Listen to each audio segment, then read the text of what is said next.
Явно Старо Железари ще печели наградата за най-много сметища и по размер. Тук пристигнах на най-голямото, което е. Всякакви отпадъци, зариното отгоре, 100% нерегламентирано сметище.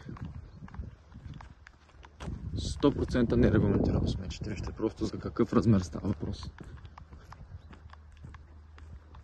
Ново Железари, Старо Железари. Направо перла в короната на хисарските сметища. Гледайте, чудовищно. Чудовище. Чудовищно сметище. Вижте колко продължава. Чудовищно сметище. Безкрайно е. И в момента почва да вали. И с всички тези боклуци, които ги виждате тук, всичко това отива долу в почвата.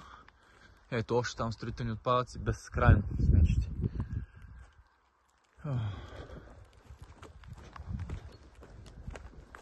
Подаваме сигнали. Общината трябва да се погрижи.